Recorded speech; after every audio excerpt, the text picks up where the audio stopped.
Comment mettre un terme aux tracasseries douanières aux postes de frontière des pays ouest-africains? C'est pour ensemble trouver des réponses adéquates à la question que certains acteurs impliqués dans cette circulation inter-États se sont retrouvés ce mercredi à Lomé.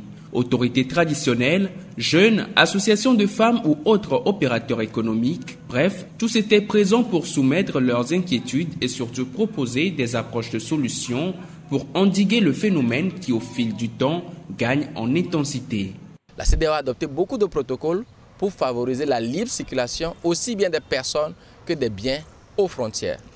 Mais le constat que nos populations font chaque jour, simplement quand vous voulez passer de Lomé pour aller à Flao, il y a d'énormes tracasseries au point où vous vous demandez quelle est la pièce qu'il faut produire.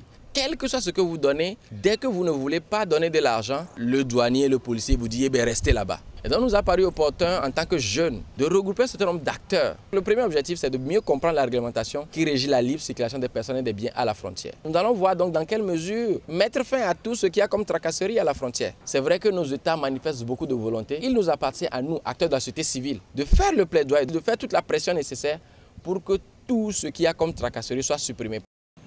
Intitulé « Renforcement des capacités des femmes, des jeunes et des opérateurs économiques sur le processus d'intégration régionale dans l'espace CEDEAO », il s'agit en effet d'un projet initié par la Fondation pour un développement durable en Afrique, FSDA, basée au Ghana.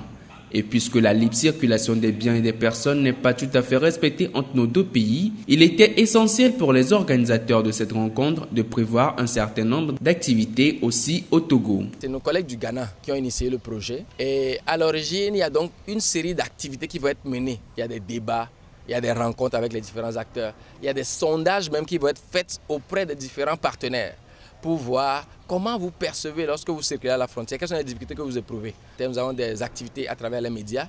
Nous avons aussi donc la grande caravane à laquelle nous allons participer et des sensibilisations qui vont être faites dans les quartiers de Koyoako, Pays Nikonakwe essentiellement. Ce sont là les activités que nous allons faire dans le cadre du projet. La prise de mesures sécuritaires et responsables étant importante aux frontières de nos pays, il s'avère donc judicieux que les autorités nationales se préoccupent davantage du problème et que chaque acteur prenne ses responsabilités pour le développement économique des pays. On parlera dans 5 ans.